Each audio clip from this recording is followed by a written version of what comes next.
vai aparecer, E vai essa acontecer. credibilidade, né, Carla, que vai, essa transparência que vai te proporcionar a credibilidade Com certeza, do acionista com certeza. maior, não é? Você E poder... a credibilidade, a transparência estão necessariamente fundamentadas no conhecimento. No conhecimento. Ela não pode realizar uma projeção Como eu vou financeira explicar? com uma porcentagem de assertividade que não seja Não. de 100%. Sim, sim. Certo. Aquilo que a gente, de forma simplória ou simplista, né, coloca um certo achismo, não pode ter um certo nível de achismo. A E- competência e tem nesse, que ser nesse sentido com base no que conhecimento. a busca do conhecimento, né, ao participar da pós-graduação em finanças, isso é oportunizado a todos os nossos alunos, a compreensão dessas 3 vertentes que a professora colocou, isso fica bem claro, bem presente no jogo de empresas. O profissional ele tem uma visão da vertente financeira muito certa, mas você e o ponto de vista contábil, o ponto de vista econômico, a estrutura de capitais, eu não pensei nisso. Sim. Então, a partir do momento que você oportuniza isso, olha, você tem que fundamentar a tua decisão, mas não em um único aspecto, você tem que olhar o todo. Olhar o cenário da empresa como um todo, e aí vai todo o conhecimento das outras áreas.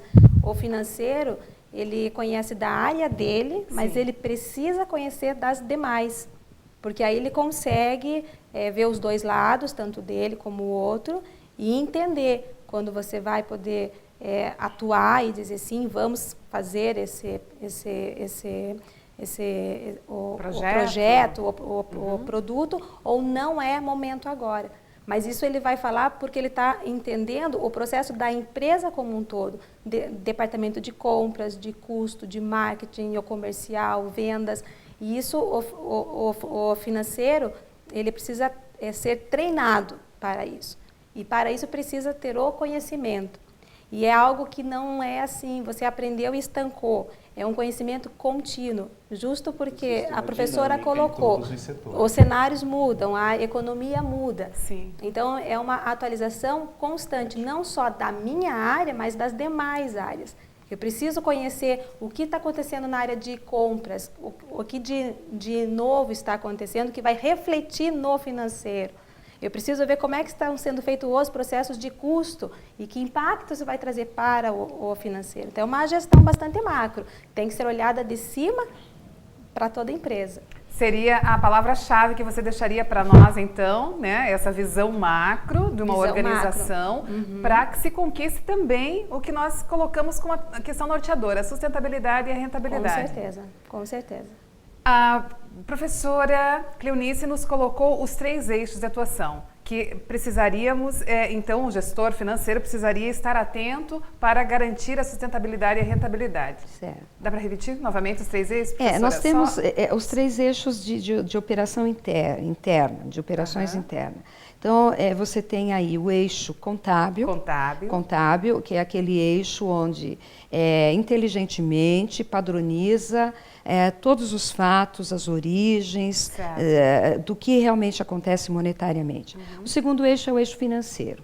O eixo de origem dos recursos é o caixa e as aplicações desses recursos. E o terceiro eixo é o eixo econômico. O terceiro eixo, onde você precisa dimensionar e mencionar claramente qual o esforço que a organização faz para atingir o seu objetivo e qual o retorno efetivamente alcançado com esse esforço.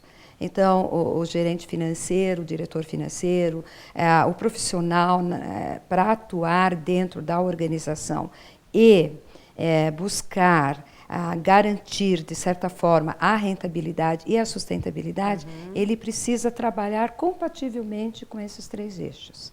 E aí a necessidade desse conhecimento intercalado e complexo. Vamos colocar até um exemplo, né, desses 3 eixos. É bastante comum a empresa ser lucrativa, viés contábil, mas estar passando por uma fase de extrema necessidade de captação de recursos. Seria o viés financeiro.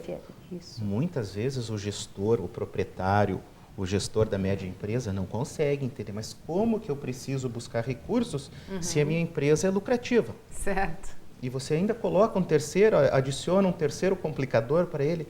Mas você já pensou se você estruturasse uma nova unidade, se você mudasse a escala de operação do seu negócio, você não teria mais facilidade, tanto do ponto de vista financeiro quanto contábil?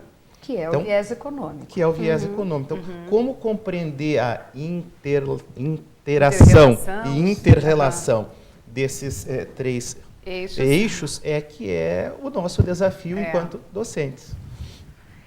E falando então em desafio, nós já vamos deixar a segunda questão norteadora, que nós vamos dialogar sobre a mesma ao longo do terceiro bloco, que tem a ver a partir do momento em que a estabilização da rentabilidade, da sustentabilidade da organização já foi garantida, já foi conquistada, com a visão macroeconômica, com a visão macrosistêmica, como a Carla apontou, com também os 3 eixos que a professora estava apontando, com os dados fundamentados, com o professor Marcelo. E aí, agora é hora de pensar então em reinvestir. E quais são então esses desafios e qual é a melhor maneira, como se desenvolve esse processo para que as organizações possam fazer as melhores escolhas para o reinvestimento? Vamos falar sobre isso ao longo do terceiro bloco, já voltamos.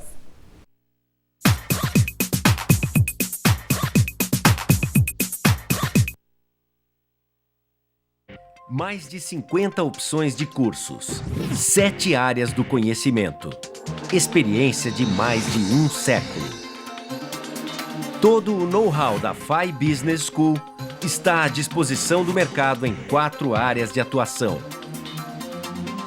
Executive Education, com a promoção de cursos para executivos de altíssimo nível em parceria com a ESAD. FI Training, com cursos de curta duração para capacitar, atualizar e desenvolver profissionais de maneira objetiva e rápida. Convênios internacionais, transformando os alunos em verdadeiros players mundiais. Consultoria, prestando orientações técnicas seguras para as mais variadas áreas de negócios. FI Business School, a vanguarda do conhecimento na área de negócios.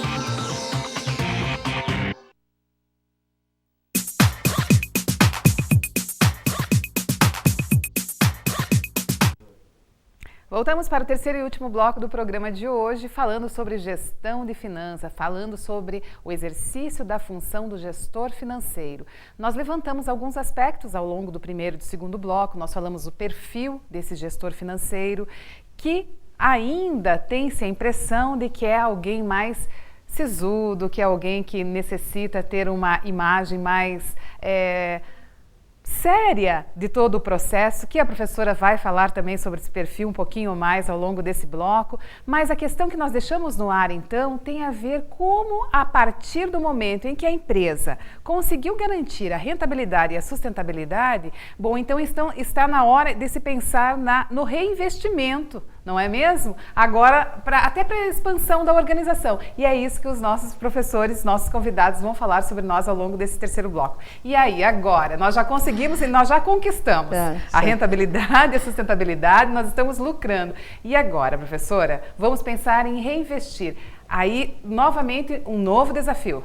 Um novo desafio. E eu diria que talvez o mais importante, porque o reinvestimento é a base do crescimento. E é a sustentação da sustentabilidade. Então, nós podemos afirmar, sem medo de errar, que se não houver reinvestimento na atividade, ela não vai superar todas as pressões externas, pressões de competitividade. Então, vamos para o reinvestimento.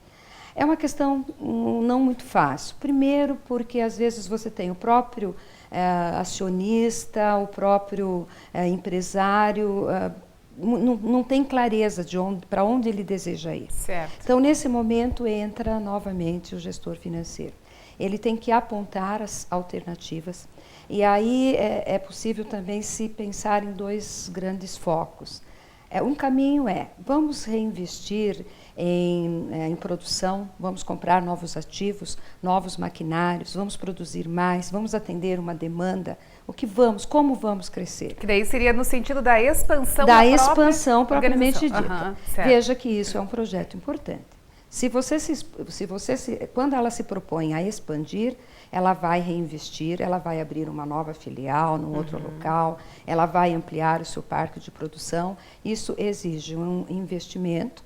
Investimento este que tem que ser avaliado qual é o impacto real que vai trazer e que não pode impactar negativamente aquela sustentabilidade já foi alcançada, muito menos comprometer aquela rentabilidade também já alcançada. Então, perceba o grande desafio, se for para a expansão. O outro caminho que nós temos também, uma outra alternativa, falando em alternativas macro, não estou entrando aqui em alternativas pontuais, é o mercado financeiro, mercado de papéis, o mercado de operações financeiras. E aí, qual a saída? Vamos aplicar no mercado financeiro? O que temos? Quais são os riscos? Então, você entra com a questão da tendência da empresa, o momento em que ela está, o grau de maturidade que está essa empresa, o ciclo de vida que está essa empresa, para definir qual a opção que vamos trabalhar, com a opção de expansão ou com a opção de mercado. Neste momento, o gestor financeiro tem que apontar. E nós sentimos isso, inclusive, nas entrevistas. É muito comum, já um profissional que está numa empresa já há 10, 15 anos, enfim, ele diz, pois agora o meu diretor, ele quer que eu aponte novas formas de investimento, como crescer via investimento. Então, o gestor financeiro tem que ter, naquele momento, a condição de apontar. E veja, ele tem uma decisão importante, porque não pode errar. Ele não pode errar. Nesse momento, ele tem que entrar com alternativas, com estudos de viabilidade, tem que ter um bom conhecimento de análise de investimentos, ele tem que ter um bom conhecimento de gestão de riscos no mercado financeiro, ter uma postura, inclusive, aí entra a atitude pessoal dele, que se ele é mais conservador, ele tende para um caminho, se ele é mais ousado, ele tende para o outro. Exatamente, professora. Eu ficava pensando Veja como aí entra a questão pessoal, entra um comportamento. A subjetividade também sim. Do próprio gestor financeiro. Né? Porque em se tratando, né, de finanças, não dá para ter muita ousadia. Mas, ao mesmo tempo, também não pode ser tão conservador. Porque se for sob pena de retroagir, inclusive, uma expansão, um crescimento da organização. Esse é o momento que, na minha opinião, entra aí a personalidade do gestor financeiro. Entra a questão, é muito difícil, inclusive, dele separar, nesse momento, como que ele vai conduzir esse processo. Inclusive, é muito interessante que se trabalhe com um comitê, né? Exatamente. Aí ele tem que trabalhar na questão de um conselho, um comitê. Decisão colegiada. Uma decisão colegiada. Né? Para que a decisão também não fique exclusivamente desse profissional. Sob responsabilidade. Não é? Porque também depois, tanto o ônus e o bônus caberão apenas a ele, a essa pessoa. Dentro dessas duas alternativas que a professora Cleonice colocou, eu acredito até que com a maior estabilidade que a gente tem na economia, a vertente da questão do mercado financeiro está em detrimento de melhor análise da alternativa investimento na operação. Tínhamos momentos no histórico da economia brasileira em que a disponibilidade de capital, se ficasse no mercado financeiro, em determinado período, tinha maior rentabilidade do que se estivesse aplicada na operação. Isso, graças a Deus, está em desuso. Okay? Então, essa análise de como melhor aplicar o capital na operação é que se tornou mais complexa. Você tem opções de colocar para o aluno ou para o profissional de que ele tem a alternativa A, a alternativa B. Aumento, né, o parque produtivo? Não aumenta o parque produtivo. É muito mais interessante do ponto de vista financeiro, do ponto de vista da estrutura de custos, eu realizar uma terceirização dessa operação. Certo. Então, a mensuração dessas alternativas é que tem que ser feita com bastante, digamos assim, uma palavra bem feminina, com bastante delicadeza, para que você tenha uma assertividade maior. Certo. Então, o conceito, a mudança, o fato de a decisão colegiada, né? Trabalhar com planejamento estratégico, levar em consideração a questão do ciclo de vida dos produtos, o ciclo de vida cada vez menor. Então, aquele produto que hoje, ou aquele conjunto de produtos no meu portfólio, que garantia a rentabilidade da empresa, pode ser que no próximo período não seja esse conjunto de produtos. Porque então, muda, enfim, também o próprio cenário econômico do país. É muita mudança. Então, eu tenho que estar bem fundamentado para poder simular todas essas alternativas e passar aos meus pares. Então, bom, na nossa simulação, na nossa análise quantitativa dessas diversas opções, né, vislumbramos o nosso ponto de vista que a melhor opção seja esta. Mas a decisão tem que ser colegiada. Então já surgiu aqui também um plano de ação para a possibilidade de um reinvestimento na organização, que é também essa decisão colegiada. E os membros, os integrantes desse colegiado seriam um representante de cada setor, de cada organização, de cada área de uma organização? Seria isso, professores? Pode ser. Esse comitê ele pode ser constituído por setores, membros de setores e mesmo convidados e acionistas de fora ou expert em assuntos que conheça a empresa, né? Mas ainda é o melhor caminho quando se trata de alguns investimentos com um vulto maior, essa constituição desse comitê. E isso já é algo aplicado nas organizações, Carla? Sim. Essa decisão conjunta? Eu acredito que sim. Na minha, a gente atua desta maneira, sempre tendo aquela troca, né? Olha, o que você acha disso? Vamos fazer assim? Então, você busca com os colegas, tanto internos quanto de fora, você busca uma troca de informações, colocando o momento e quais são as nossas possibilidades. E aí nós vamos ter algumas orientações. Olha, você pode fazer desta maneira, tem um outro caminho, há uma outra forma. E com essa troca nós vamos colocar essas opções para daí sim apresentar com um conhecimento não só meu, né, que não é só eu que estou expondo ali, estou colocando diante de uma informação que foi colhida, que foi